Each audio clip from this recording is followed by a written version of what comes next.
Welcome back, everybody, to the WCS Premier League Season 2. Of course, we're in the round of 32 Group B, and we've already seen a lot of matches occur today. Huck, what are your thoughts on all the games we've seen so far? They've been interesting. It's like an amazing thing to see Stardust, play badly at the first set. Now all of a sudden he's playing a lot better, and at the same time to see ForGG, live up to what he's capable of, and Toodming kind of shake that a little bit, or possibly, I guess. Yeah, and in our next upcoming match, it is the winner's match. One of these players will be moving on to the round of 16 in Toronto, which is actually your home city, and tickets are on sale at this moment. If you missed the first wave, the second wave is available now, so make sure to check that out. And you must be excited that the finals are going to be there. Yeah, I guess. I think it'll be a lot of fun. The Canadian crowd always brings a lot of hype, and Toronto events always nice, bringing a little esports to Canada, and I'll sign anything. If you guys want things signed, and I mean anything. All right, well, Huck says anything, but let's go back to the games because our winner's match is coming up next. It'll be Toodming versus ForGG.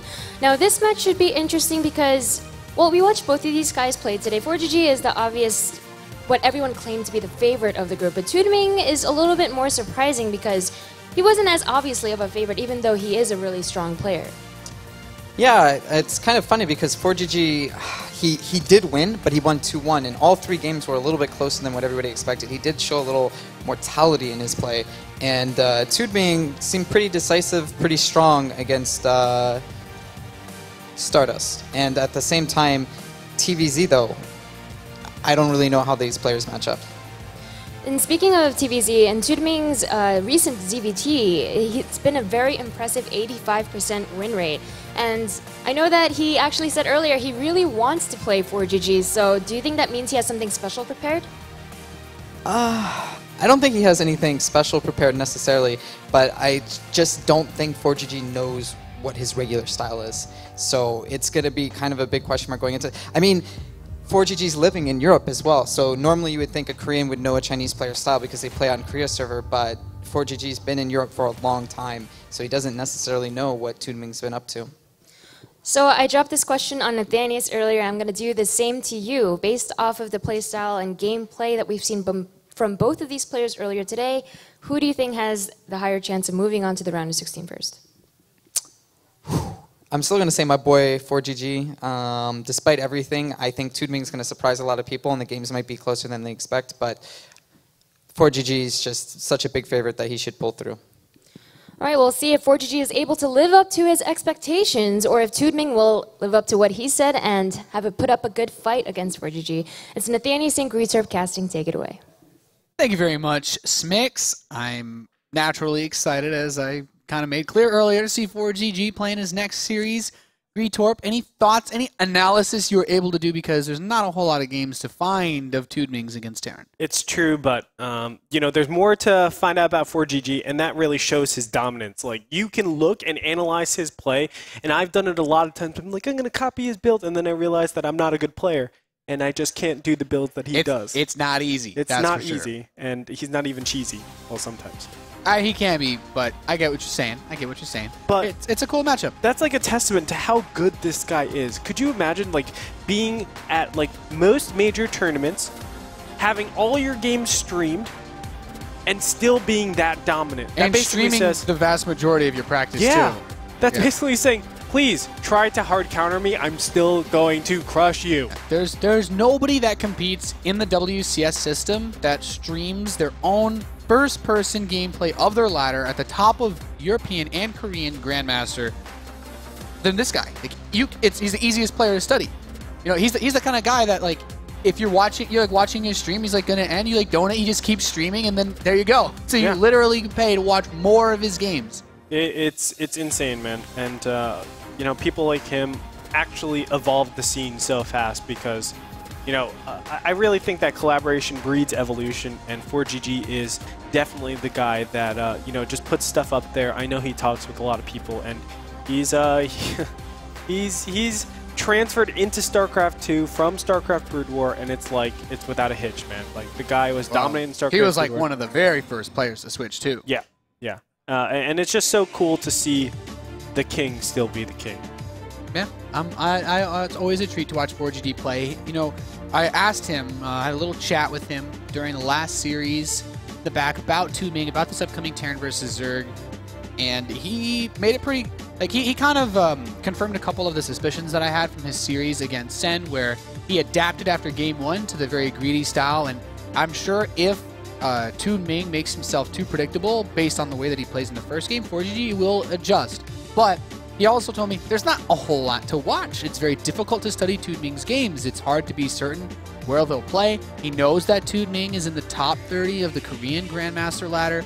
Is very, of course, very good to be able to get up there. But he says he hasn't actually played Toodming in a very, very long time. At least the last time that he knows he played him, he told me it was like last year.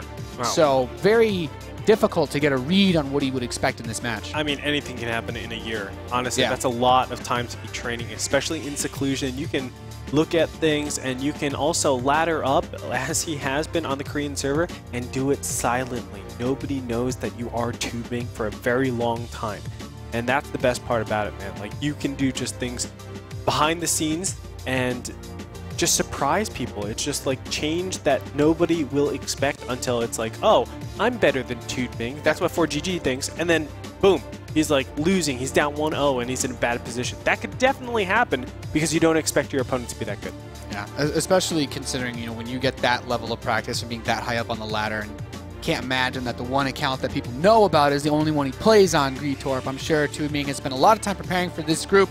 But it's time to finally see who will make it out of Group B first here in the World Championship Series Premier League Season 2. Spawning in the top position of Vani Research Station, we have the blue Terran player representing Team Millennium. He's ForGG.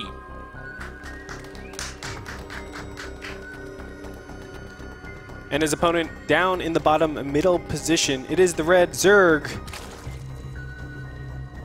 Toodming. Wow, completely blank.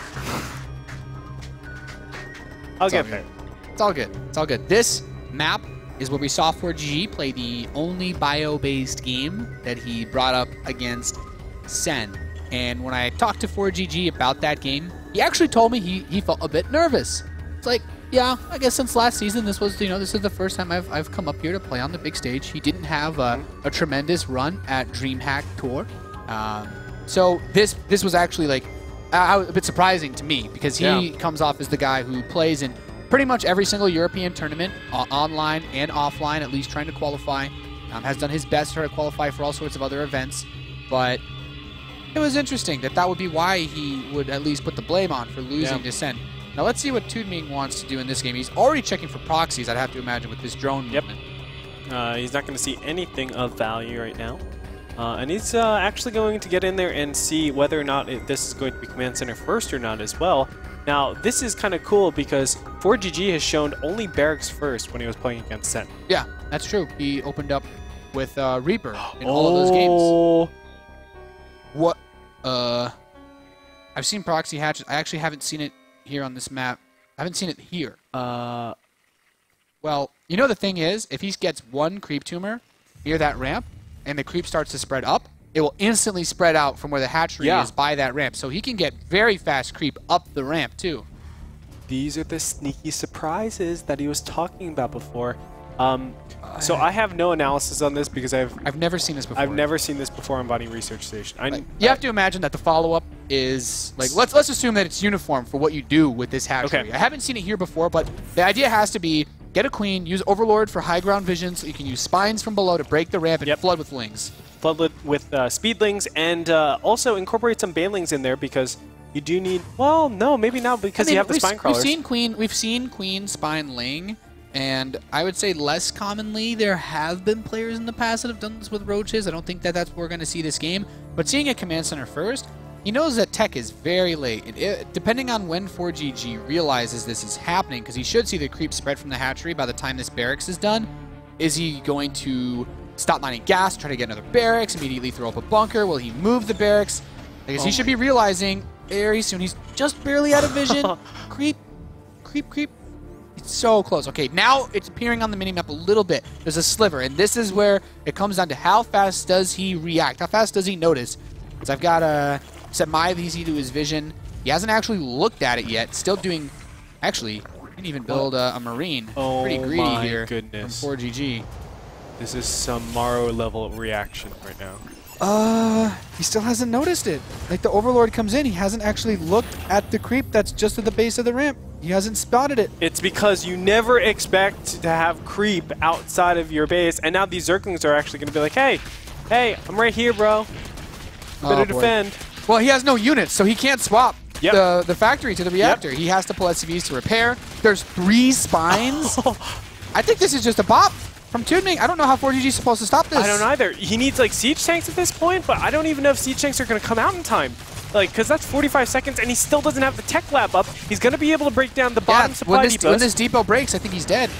Like, okay. What is he supposed to do now? The first Hellion is going to pop out here. Bunker will go down, but remember, the spine crawlers will be able to outrange the bunker by 1. He got the 1 hex. tumor, though. So now that once he gets this tumor, it's going to hit the ramp, and as soon as it starts to get that high ground, all the creep will spread from the hatchery as well up this cliff. Speedlings are up. Will be able to surround this bunker, and the Hellion might go down. Yes, it does. The second Hellion is going to pop out here. The bunker needs to be repaired so quickly here. Is it going to be enough? The DPS is just enough. He's holding on to the bunker. He's got a good couple of Marines, but the spine's coming up. Like I said, now that it's hit the ramp, look how fast that creep spreads once it gets ramp control, because it can spread from the hatchery. Now that it's got creep on the high ground, the spines are starting to plant themselves down, and once these are ready, 3 spines and the queen, how are you supposed to repair the bunker against this? I have no clue, but one of the queens will be taking out right now. The spine crawlers need to bro ASAP. Maybe he will be able to get one of these spine crawlers, but I highly doubt it. They do a lot of damage right now. Spine crawlers, once they finish, spine crawlers have 2 armor as base, which means workers are completely useless for killing them once they're already done. And they outrange the Marines in the bunker. That's right. It's by 1. It's by 1 range, which is so unfortunate. This bunker, the Marines aren't shooting at all. Wait, there is a Banshee popping out here. That could be a saving grace if he's able to get rid of all the queens right now. I mean, it's all he's got. He is still mining a little bit in the natural. He does still have access, of course, to the mules, but he just needs to buy time. He doesn't have a lot of it, though. No, he doesn't. It's definitely a very precarious situation. There's more Zerglings going to be flooding in here very soon. He doesn't have enough resources to start another Banshee either. This Banshee needs to be the playmaker. There is only 1 queen here now. There's no spores. It went past the bunker, actually, so it puts him in a really bad situation. Zerglings will sprint forward, trying to kill some SCVs. Is this going to be the hold? There's actually no anti-air here. The first spine crawler will go down. I can't believe he's actually managed to survive this opening. It still will take him a while to resecure, because he has to kill the spines and then scan to kill the tumor. And even then, I think the hatchery's creep will still be here, and it might barely block him from rebuilding that depot, so he might not be able to re-wall. And lifting that barracks means he actually can't use the reactor. Oh my god. You can't land there. I don't know if ForGG realizes there is a tumor at the base of the ramp. This is the type of build that Toodming does and has like 100% win rate on like ladder and in practice games. And then ForGG is seeing it for the first time. He's like, oh yeah, I can defend this. It's no problem. Well, he scans. There's 1 tumor just outside of the scan range, unfortunately. But even killing that, this creep isn't going to dissipate too far. And now the hatchery's dead, so it'll slowly go away to the point where he can use it. I mean, Toodming is only just now securing his natural. ForGG still has 2 command centers. To be perfectly honest, he should have died. I'm blown away that he was able to get that repair off on the bunker quickly enough, and even just the very slight delay on those spine crawlers planning themselves.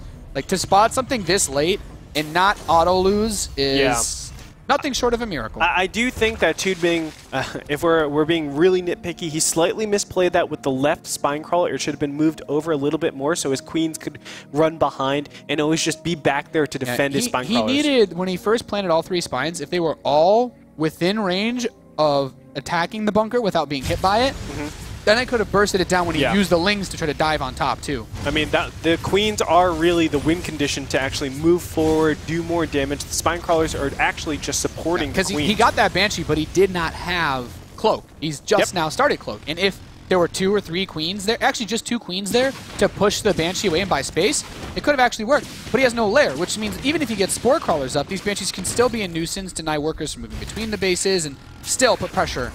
Oh, nice surround coming out here, and just 2 Hellions will die. There's a lot of Marines to add to this composition. Banshee is going to be forced away by the single queen over at the natural position. He's still one inactive tumor, so he can't spread any more from there, but it's going to be a nuisance. And the Banshee's Cloak about halfway done. He's starting up spines up front. He actually still hasn't gotten any spores. I mean, No. I know you're broke, but you didn't actually kill the Banshee. Okay, now he Okay. starts them up. Like, that's a pretty big deal. Taking a page out of Sen's book right now.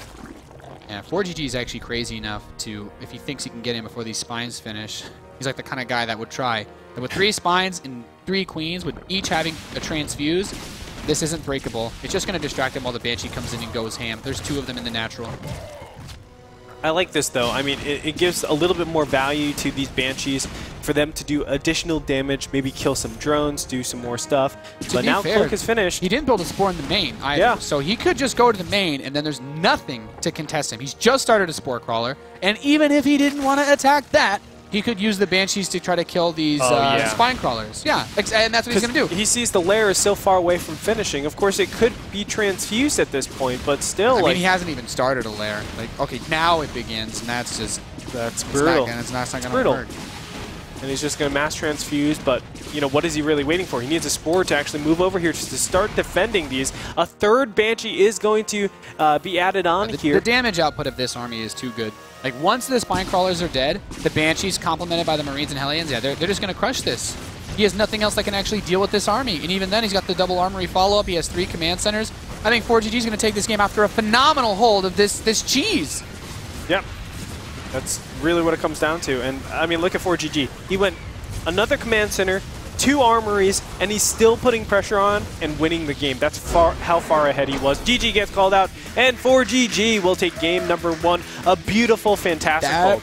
That was pretty crazy. You know, all things aside, that's a very easy game for 4GG to lose when he doesn't scout it until, like, just look at the way that his build order was set up, right? He went for the command center, and he did the build that I talked about Bunny doing on this map yesterday. He went command center, gas, barracks. And all it does is get your tech up much faster than other builds, but the weakness is you don't have any units. He should lose because of that. Yeah. The Zerglings are there, 3 spines are done, he has no Marines, and somehow 4GG didn't die. It doesn't actually make sense. But like this moment right here, he comes in with the Lings, and 4GG barely is able to get enough surface area with his SCVs. If that bunker breaks, like, I'm pretty sure 4GG is just dead. And even regardless from this, I mean, he lost a lot of Zerglings here, but he still has 3 Spine Crawlers. Now, see, if that left Spine Crawler is actually displaced all the way over to the right-hand side, then the Queens could actually wrap around and start transfusing, protecting the Spine Crawlers a lot better, and also protecting against the Banshee. He saw that there is Banshee popping up here. All he had to do was just maintain this force and slowly aggress up, because, hey, repairing actually takes a lot of money, not only indirectly with the SCVs offline. Like, at this point, 4GG had less than 10 gas, and he wasn't really mining any. So if that Banshee takes some serious hits from the Queen, like, he can't afford to consistently repair it. But, I mean, all in all, there were mistakes from both sides, but still, 4GG, I mean, what crisis management, right? Like, that is insane. That's a panic mode scenario. Like, that's, as soon as you realize what's happening, you are just, like, and 4GG... You know, he got up to that Banshee. He knew that from that position, because he couldn't move the barracks, you know, he needed the wall, like, just the snap, like, I need a Banshee. That's the only thing that's going to buy me out of this scenario is to get a Banshee, and he's lucky he was able to do it without Cloak, because if there are 2 Queens there, with the Spine Crawlers backing him up, he's done. It's over. Yep. And that would have been the dream scenario. He did have 2 Queens at one point, but... You know, we saw 4GG always poking forward a little bit, trying to take... He targeted them with the units that he had, which is so important. Yeah. Overall, man, just some high-quality stuff coming out from 4GG. We're going to jump into game number 2. It's going to be on Expedition Lost. And why don't you introduce your favorite player in the world? Thanks, Great Torp. In the bottom left position, spawning as the blue Terran player, representing Team Millennium. 1 map away from the round of 16 is 4GG.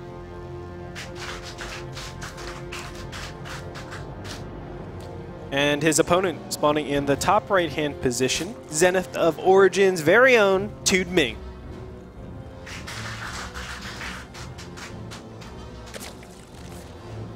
Now, something that we have to talk about, since 4GG has come into this group as the favored dominant player, Toodming's potential to have that rematch against Stardust. Oh, yeah. That's going to be a very interesting thing to look at, because 4GG, in his dominant form, one of the matchups that I personally think he excels in as well is, well, he's kind of good across the board. I mean, he did finish very highly in WCS. He's the kind of guy, he's got a championship in StarCraft II. But I think TVP on these maps, like, I like 4GG's chances. I think Toodming would be looking at a slightly different Stardust, who's maybe feeling a bit more relaxed after new that and series. improved, man. Yeah. It's crazy to think that in one day a player can change so drastically from the first series to the second series. But sometimes it is just that. You're waking up on the wrong foot and you just got to readjust. You know, as much practice games and warm-up as you can do until you actually sit down in front of the people, you know that thousands of people watching online. It's a position where you have to experience it before you can be comfortable doing it. And it's so weird, too, because, like, never in our prep for these guys where we talked about nerves or, you know, well, these are the experienced guys. Yeah. Huck called these guys the retirement home. Yeah, I mean, these are the veterans that have been playing since StarCraft Brood War. I mean, it came out in 1999 or 1998. That's a long time to be playing StarCraft Brood War or StarCraft in general, this series. So for them to still get nervous, for them to still misplay in the early stages. They've been playing StarCraft since I was 5 years old, Gritor. Wow. That is crazy, man. That is crazy. ForGG opened up with a late gas, by the way, this game, and he's still going to get a delayed Reaper. I'm not entirely sure that it's the biggest deal ever, but this map doesn't really favor Reaper play because there's not really anywhere to jump in from the main to the natural. Just one small spot that the Zerg can account for. You put your queen there, and it's over. But the Reaper's going to come out, go straight for the reactor, I'm expecting, and I think maybe he'll go for a build just because this map gets trickier in longer games against Zerg for Terran. I wouldn't be surprised to see him bust out something similar to what he did on this map against Sen. Yeah, I think it's very reasonable. It peaks at a really nice time when you want to do like 2 or 3 base pushes. And it stays pretty safe in the early game stages. I mean, if you're going Roach, it's like, go ahead. I will get some siege tanks up. I will have a nice buffer when, really you can't get rid of my Hellbats all too well. And my first push is going to be really, really difficult to stop. But we'll find out. I mean, there's still a lot of different options. But it is interesting how, so far, of the last 4 games that we've seen for ForGG, 3 of them have been more mech-based, mech-air. Yeah, to be perfectly honest, ForGG's Banshee and Hellion control is so good that it's like, well, if you play mech, you get to keep building those units, It's like, oh, why would I want to play Bio? That doesn't really lean on Banshees or Hellions. This is where ForGG, in my opinion, shines the most because he's just so good at controlling those units. The number of games that this guy has ended in 10 minutes on ladder, like if you watch his stream, it's gnarly. Like almost no one that you're gonna watch can control Hellion Banshee as well as ForGG. Yeah, I agree. And it's really difficult to do while also macroing, just because it's so micro-intensive. Your Banshees have to be in the right position, then your Hellions need to be poking in and out, in and out. Macroing all of that too, it gets really, really out of hand. We are seeing the same build as we saw last time in his series against Sen. It looks like just Hellbat Marine into some Medivacs in the early game stage. We're going to see how Toodming is able to deal with that. Nice denial of making the hatchery. Yeah, that's actually really, really nice. Toodming having that delayed third base gives ForGG one place to focus on putting the pressure, and that's, of course, the natural. Roachhorn is on the way for Toodming, though. And I think for Toodming, it can be hard to know what exactly the Terran player is up to. The only thing that he scouted with his Overlord in his base was that he went Reaper into Reactor on the barracks, which is what everybody does. That's what you do with the barracks after you're done building Reapers. Well, here's the big deviation from the games with Sen. Not only did he go for the Roachhorn, which is standard, but he got the really fast lair so that I love this. The lair is, in my opinion, the biggest thing. Like, this Reaper's actually just been falling out of control, by the way. Killed the drone while dancing around these lings and denying that third base for an obscene amount of time. Now the Hellion backup has arrived. Without Zergling speed, actually, Reaper lives to die another day. But that's a big tell also to ForGG. When I don't see metabolic boost this early, like at 7 minutes? Yeah, if they're on 2 base, has to be either Spire or Roaches. Yep. And in this case, it could actually be both because you might just get Roaches to defend this push and then try to switch into Spire. Very difficult, of course. He's going to get Roach speed, though, so he wants to commit a bit more to a Roach counterattack. With this much Marines behind it, though, he could still do a lot. I agree. Clear Reconstitution is on the way, so it's going to give him a lot more safety against these Cloak Banshees that could pop up right here. There's Cloak, and Banshees will start up pretty soon here. Yeah, he's got it queued up. He's just a little bit supply blocked, only about 5 seconds. And here we go. Let's take a look at this micro with the Hellbats trying to gain a little bit of position on these Roaches. They will kill one Queen. I mean, the thing is, it's all about the Queens, really. Like, the Roaches can try to buy as much time as they want, but he can focus on the Queens. He can use the Marines in the back to try to kill Overlords, drones. As nice as it is to pick off the roaches to stop a counterattack, killing the queens is what allows the banshees to do the obscene amount of damage. What good is an overseer if there's nothing for it to spot for? That's true. And he's just going to drop into the main right now, healing up this Hellbat. Oh, the drone! No! He moved command on accident. And he's actually going that was to scary. get out. Yeah, because you know the reason why mineral walking is so important is because they would have passed through. Back!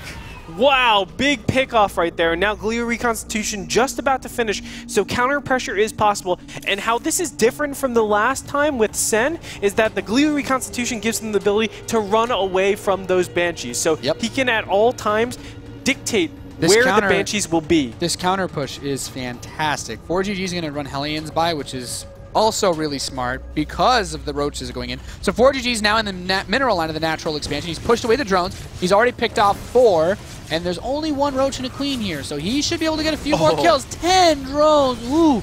It's getting warm in here, Greetor. It is. Wow, an additional 2. Now the roaches are coming forward. He's going to bust down the first depot and probably get in here. There's a lot less Hellbats here, so this gets a little bit more tricky. Yeah, he does have 2 Banshees. The second Banshee is a bit faster than when he had to do this against Sen. Wow. With no Hellbats, these roaches can focus purely on killing SCVs. Without a 3rd command center, ForGG, every worker he loses puts him pretty bad. Oh no! He actually lifted up the supply depots. His Hellbat was blocking the supply depot, and now the SCVs are going to get shredded. Look at that SCV count, 20 SCVs killed, and it's just going to continue to pile on. Yeah, the one thing that benefits ForGG is he did kill a reasonable amount of workers behind this, but you know what? I don't think ForGG can afford to swap that tech lab with the factory and the starport to actually get Thors out. There's a Spire about to finish, and Toodming does not need to build very many mutas at all to handle this. And this is just very heavy tech off of practically 2 base. He does have his 3rd base up, but is he mining from that? Not really. If you're not mining it, it's as good as a macro hatch, really. Yep. It's just 2 base. I mean, it's preparation for a little bit later. We can see supply 63 to 46 in favor of Toodming. He's looking so good. Cloak is going to go off, but this is a very different response and definitely a very different game there than what we is saw from one Sens. Overseer in the natural. There are no Spore Crawlers up right now, so the Banshees are going to try to do as much damage as possible to keep the mutas at home, while simultaneously, of course, softening any other follow-up that he might try for. Toodming has the mutas rallied across the map. They need to actually come back, because otherwise these Banshees are going to completely ransack his base. He's still sending the mutas across the map. Interesting. 2 Vikings on the way at a time. He actually built another reactor on the barracks, so he's actually squeezing out some Marines, and now he's got a Thor on the way. I think Toodming, as good as it is to try, these Banshees are doing a crazy amount of damage because of all of this. They are going to eventually get cleaned up, but not before taking out a lot of drones here. As you can see, 13, 14 drones and still counting, so it's a really good position.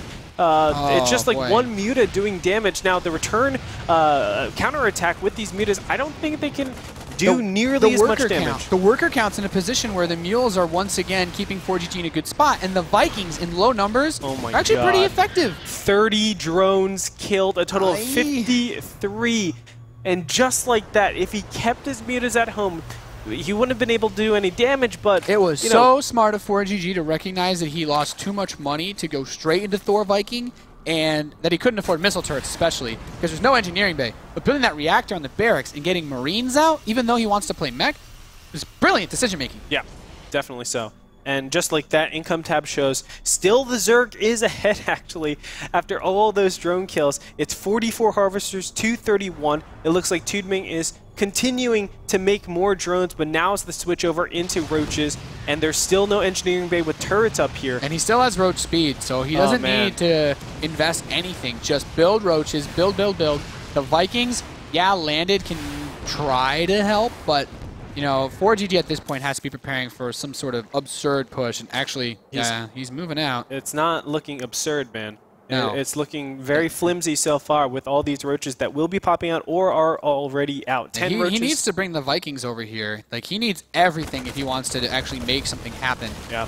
The roaches with speed can actually kite a bit against the Hellbats. Like, this is enough roaches to defend this attack. Plenty. And it will be dispatched pretty quickly. And also, the counterattack looks really scary. Yeah, now his Thor is just kind of stuck here. By the time the Vikings land, the Thor should actually already be dead or very close to it. Yeah, picks off the Thor. Now it's like, well, what are you supposed to do? Okay, another couple Marines come over. The next Thor is here. Pretty reasonable, but the roach count is still there. 6 more roaches on the way. He's going back into Banshee production as he's killed off all of the Mutalisks. And He's landing the Vikings again. He really, like, he doesn't have enough to actually finish the fight here. No, he doesn't. The one good thing, though, that he has is, well, air superiority. He can a really actually go weird into the kind of air superiority. yeah.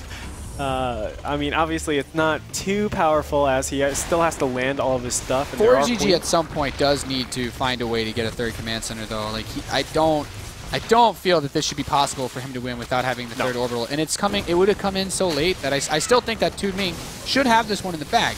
I think so. I mean, this is additional SCVs that he will be able to clear up. And a trade, I mean, ForGG always able to equalize somehow or another. Going to lift up and not be attacked here. But Banshee is on the way as we speak. It looks like ForGG will just give up his natural base, so they're trading out economy. But how do you deal with this huge amount of roaches? That's the question. Yeah, pretty crazy. I mean, you clear out the Mutalisks, recognize the opportunity to throw those Banshees in there, but the roaches are going to come. Clean house again, 23 SCVs at 38. Drones, and he can't really build an army at this point. Like, more mutas are going to come out. That's enough to deal with the Banshees again, and there's still nothing that can stop these roaches. Yep, and they're going to clean up all the rest of these SCVs. The SCVs will actually start attacking, but realize this is a fruitless endeavor. Going to back up to the natural base and try to start mining over there, but already so much damage has been done. You know, there's still roaches in the natural anyway. Oh, yeah. He's playing this perfectly to keep the Banshees from being super effective. GG's called. Toodming ties the series up 1-1 against ForGG. Excellently played. Excellently played by both these guys. Very awkward game. I was really trying to think about what made Sen's build weak, and you know, in the first series that when Sen played against ForGG, I was pretty confident that, you know, the tricky part was he was just trying to get up to 3 bases and delaying the tech a lot. Toodming had a much better reaction by getting him a tech up, not because he defended with more or less. Like, he had a pretty similar number of roaches, but as you said, it's easier to dodge the Banshees, but also the counterattack was nice. And ForGG tried to equalize things by getting these big drone kills, but despite all of this, it was the swing back into roaches, and ForGG trying to make that push at the third. Like, that was never going to work. I think what it really comes down to is how they're defending against this. So Sen takes a more soft counter approach with, you know, getting the right amount of queens or getting the right amount of roaches and just parrying the attacks. Whereas we're seeing Toodming, he goes for the all-out, I know what counters this exact build, let me go against that. And there is the chance that ForGG next game goes for the same build, but instead of getting the Banshee, he gets something like a Viking. He doesn't play so aggressive with his Hellbats or Hellions and stuff like that. Denies the third base for a long time and goes that third command center. There are plays like that where you go slightly less efficient on the early game aggression, but you're still able to bait out really bad, inefficient builds against your range. And the one thing, I mean, you got to at least give credit to ForGG for sticking to it, because if both players, at any point after that big roach push where he killed a lot of SCVs, if both players decide to stop and play passively, having the third hatchery for Toodming gives him a massive edge with injects, because he'll drone up really heavily. But ForGG, he starts a third command center at 13 minutes. He has really no chance to ever catch up in economy, and Toodming will just be, once he's saturated on 3 bases, build nothing but roaches, and even with, you know, a couple Banshees, you know, he just roll over him because there won't be anything on the ground to stop him. Well, nevertheless, we're going to move into the ace match right now between these two players in the winners. Winner will move on into the round of 16 in Toronto. In the bottom right-hand corner, as the red Zerg, it is Zenith of Origins Toodming.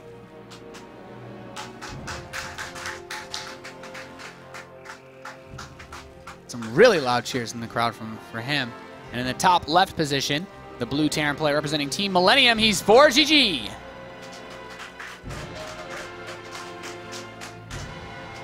ForGG looks a little discontent with that last game, honestly. I mean, you gotta at least take into account that the map is one where most Terrans do not like to play against Zerg on. In the current map pool, the Zerg doesn't have to mess with you too much to get at least one map where a third base is a little bit trickier, especially for someone that likes to play mech builds. So ForGG bringing out his aggressive strategy on Expedition Lost makes a lot of sense for that reason alone. Now, Echo is a map where ForGG can slow things down. Already showing 11 supply barracks. We'll probably see his gas at 11 supply as well. This is a build where you go 3 Reapers, you put on a lot of pressure, follow up with Hellions. For ForGG, I expect to be a Hellion Banshee.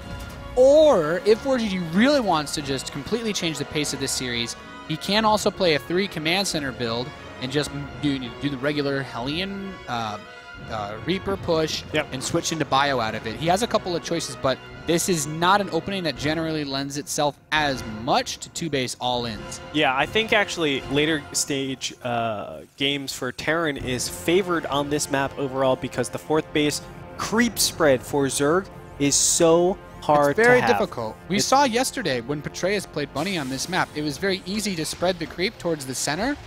But if you want to get to either fourth, you're branching off to the point where you need, 7, 8 active tumors that are constantly being pushed, which, is a pretty difficult thing to do. I mean, only Scarlet really I see doing stuff like that. Maybe Jaedong, I mean, he really prioritizes creep that much, but very, very few players in the world are capable. And that's also assuming that the Terran is going to sit in their base and just let you spread creep all day, too, which ForGG's not the kind of guy to do that.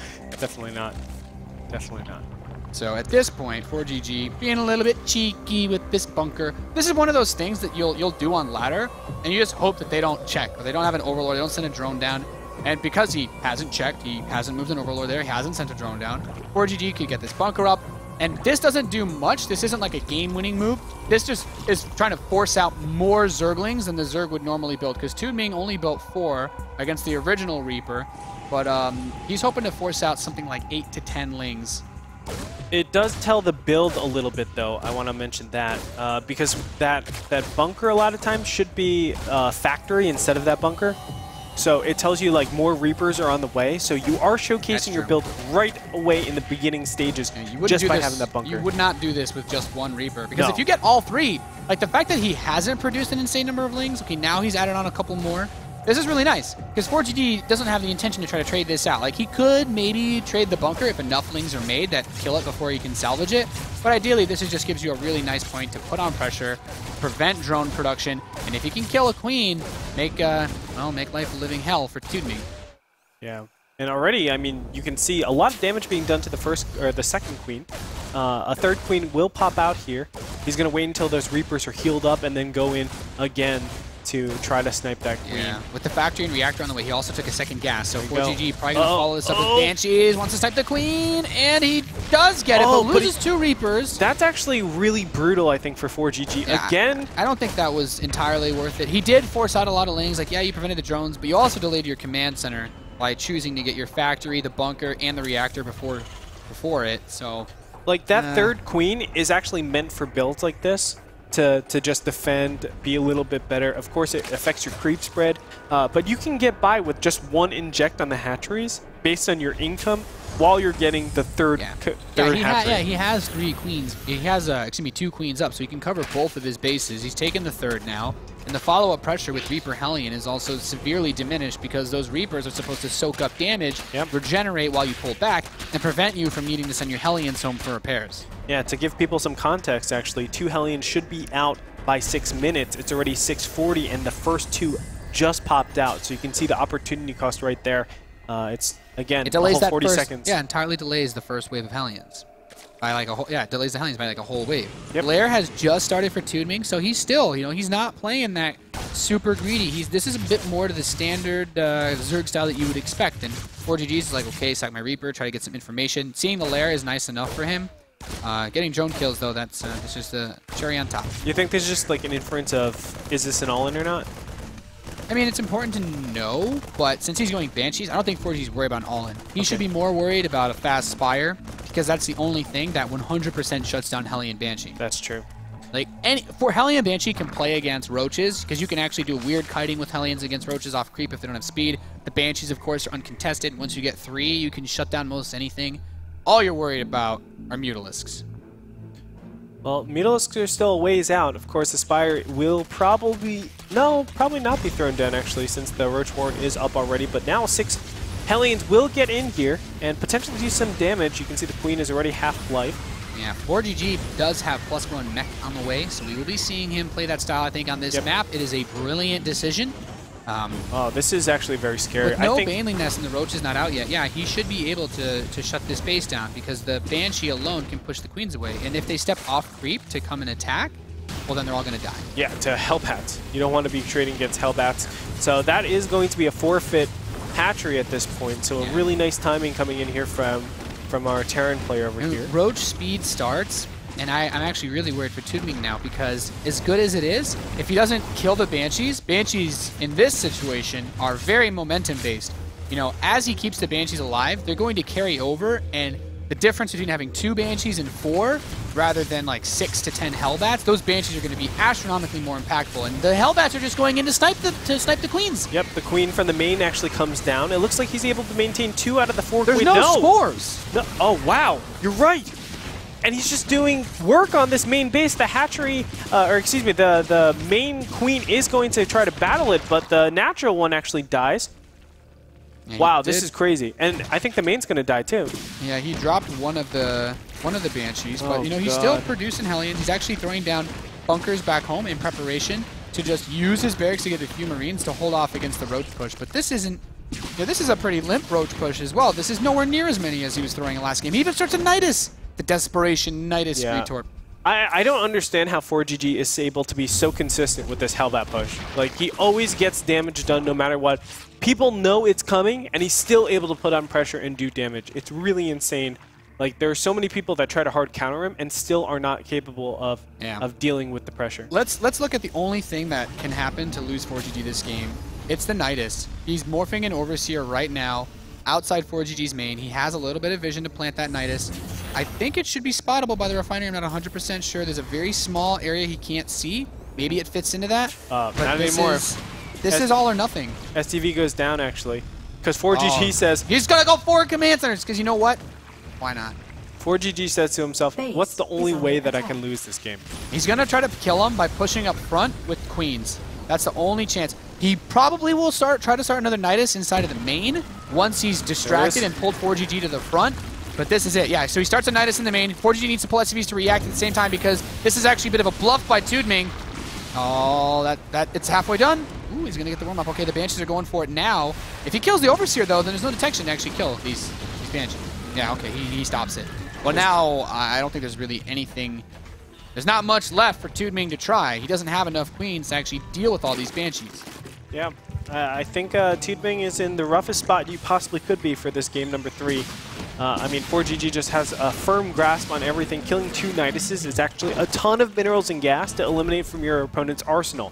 So that makes his entire army a lot weaker. If you want to look at just the gas alone converted into roaches, that's 8 roaches right there. Yeah, he's trying to switch into Mutalisks, but ForGG has only been building Vikings and Thors for the last 2 minutes. So that's not really going to be useful. Don't think it's going to help. At all. He has an engineering beta. He has a few turrets up. I think ForGG is probably going to wait maybe for this second Thor and then move out. I would say he should wait for 4 Thors, but he's the kind of guy that, well, he's shown he's pretty crazy. Hellions are going to run by. He's just going to look for drones to kill. I don't understand how he's able to do this stuff and be so successful. Like, this guy is so smart. A lot of times you see a lot of roaches out on the field and you're like, well, you know, I can't do any Hellion run-bys. No, he finds the solution, finds the way to get in here. The Hellions also ran by the Spire as well, so if he looks back at everything he saw when he went through the base, he'll know. Be like, oh, okay, yeah, well, there's the Spire. Well, turns out I already prepared for it. He has the entire air arsenal, man. This is the new and improved Armada that we've been seeing. Yeah, actually, with the number of Vikings he has and the number of gas that Toodming has, these Vikings could actually just straight up kill Mutas, because he also has, like, plus 2. But again, in this low numbers, the Vikings would actually win against the Mutas. Yeah.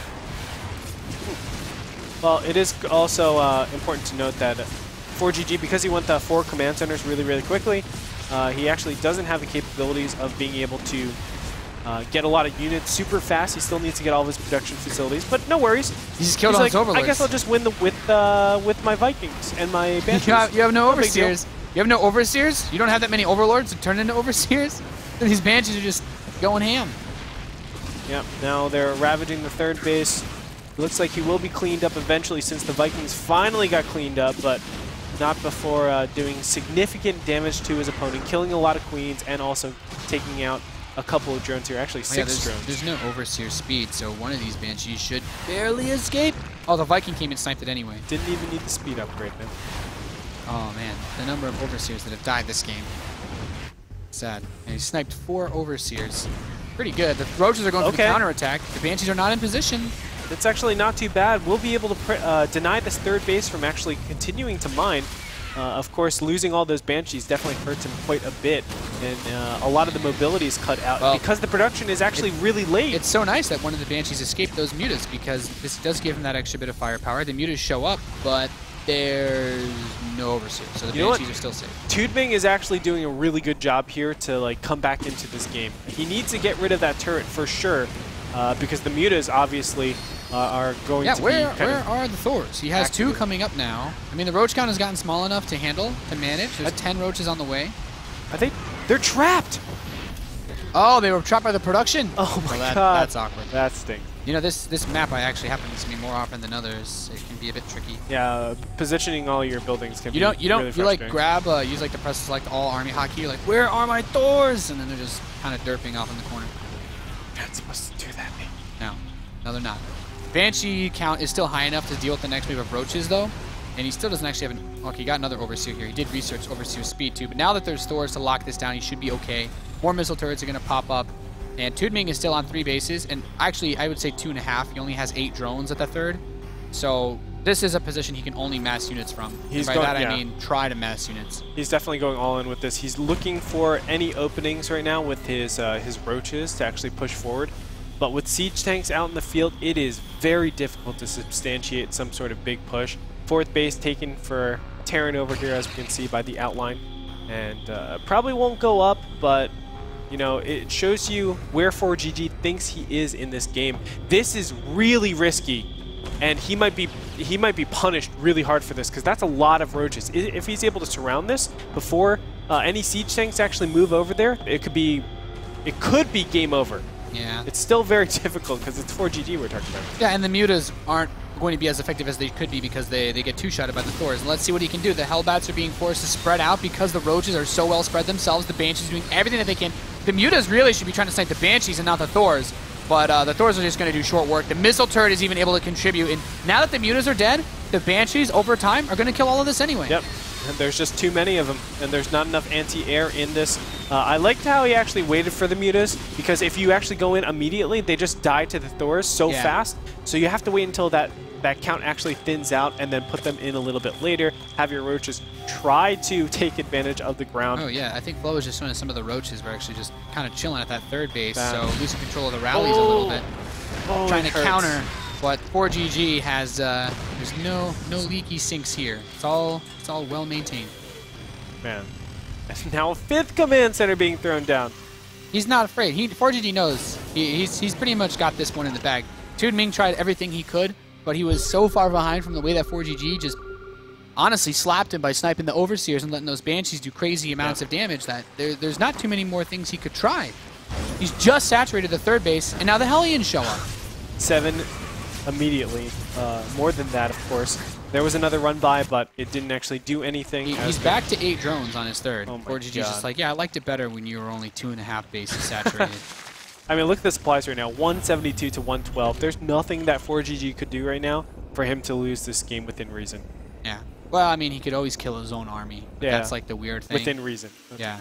I don't know. That might even like come up as like a bannable offense. So, you know, I think even like the Battle.net rules say you're not allowed to intentionally lose games. So ForGG be very tough, tough. Like, needs to be disqualified. Realistically speaking, for Toodming to have a chance, ForGG would need to just leave him alone for like 20 minutes, and not.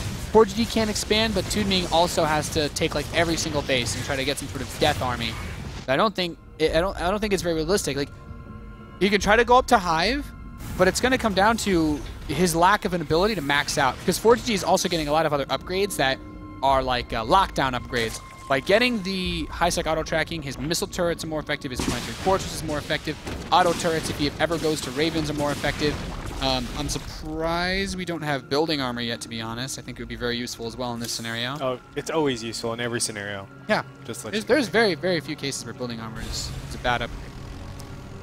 I love when you talk building armor, Nate. What can I say? It's music to my ears. It's a dirty Terran thing, you know?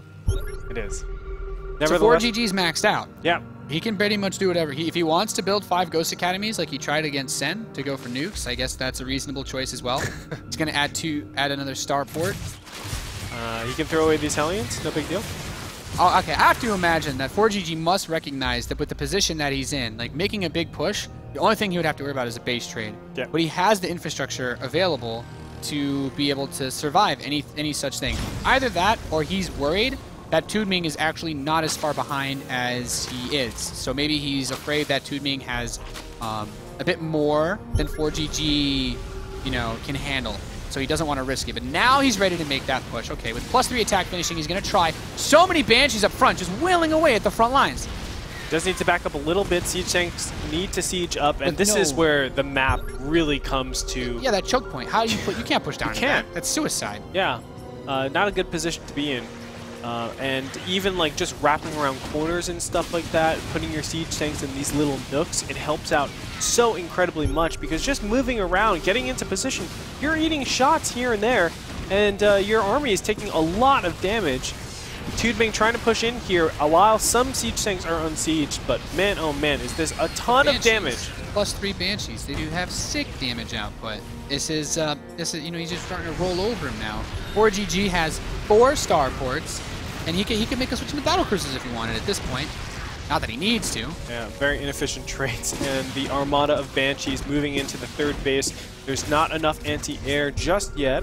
ForGG well poised to move on back to the round of 16 and try to make another run at the championship for WCS. Some Vipers are going to come out for Toodming. He spends the energy pulling in the Banshees, finally clears up most of them. That Spore will deal with the rest, but Viking production kicks up for ForGG. And even with some blinding clouds, it was going to be very tricky. I mean, he's at the rocks, right? He almost killed his own hatchery. Yeah, you could actually try to kill the rocks to get the tanks, but I guess killing the tanks themselves would take less time. Yeah, but still, he just doesn't have enough material left over. These Vipers don't have enough energy, and ForGG keeps just being relentless. Now putting damage on that hatchery, it goes down.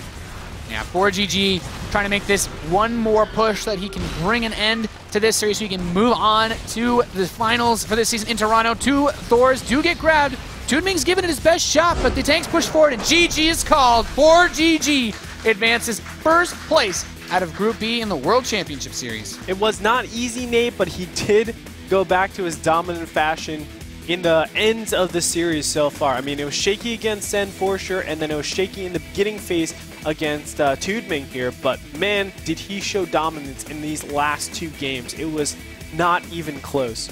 Yeah. Or, I'm sorry, this last game. Yeah, I mean, Toodming had a really good way of dealing with the aggressive build that ForGG wanted to throw at him on Expedition Lost. He certainly watched the games that Sen played against ForGG and thought about, okay, well, I think a faster lair will help me out a lot. It certainly did. It opened up the door for much better counterattack opportunities and also getting the mutas to stop the Banshee madness, which plagued Sen, even though he had 3 bases. Yeah. Just gave him more ground to cover. But ForGG in game number 3, I think picking the more conservative of the builds was definitely better. You know, not opening with like a 1-2 sort of thing, but a committed 2-base attack in the Banshee Hellbat, and then making that transition into mech more smoothly. And what's nice is he's only showing really 1 build throughout all the round of 32. It sets him up really nicely for the round of 16, in my opinion, where he can really change it up because he looks very predictable, but we know ForGG on his stream, he's capable of so many different things. So he hasn't showcased anything to his opponents. I don't even think he cares if he's predictable. like anybody really could just go to his Twitch channel and just look at his VODs. He doesn't. I don't even think he hides those. No. If you're a sub, he'll send out replays. Like you could just all his opponents for round of 16s. It's like, well, I might have to play versus him, so let's just get some replays. Like he doesn't care. It goes back to like game 1 of this series where I'm sure Toodming practices that hatchery sunken or Spinecrawler rush a lot, right? He practices with friends, he practices with teammates, and he's like, okay, let me try this out. He has a really high win rate. Yeah. And ForGG was basically hard countered, and he still was able to survive and win. That's something I'd actually really like to hear his thoughts on. He's on the main stage with Sue right now. Let's hear what he has to say. Well, we're right about to find out. Nathanius, congratulations ForGG on making it to the round of 16. That in and of itself is not so surprising, but maybe it wasn't as easy to get here as you might have expected. Yeah, it wasn't easy. Toodming is very good player. Before I meet him, this time I didn't expect his play like this, but he's really good. Well, specifically speaking, games 1 and 2 were quite interesting. Game 1, you had an incredible hold. It was very, very clutch. And Game 2 didn't go in your favor. You looked quite disappointed after that game. So walk us through both of those games. First game, I just thinking about middle micro, and suddenly my base have creep and a lot of queen, and I almost give up, but I don't know. I think he mistake. He lost queen and one bench kill all his unit. So I defense, and second game was, I think he expect my build, so he easy defense, and I just lose build order, and yeah, that's all. Well, now you're in the round of 16, which means you will be going to Toronto to the Season 2 finals. In the past 3 WCS seasons, you've made it to the top 8. What are your personal goals for coming into Toronto, and are you excited to see the Toronto fans? Yes, I'm very exciting. I never visit Torrent, and my goal this time, I really want to do final. All right, well, congratulations again, and we'll see you in Toronto next. We'll see who joins ForGG in the round 16 of Group B. It'll be either Stardust or Toodming, a rematch of Game 1 of today's group, so we'll find out after this break.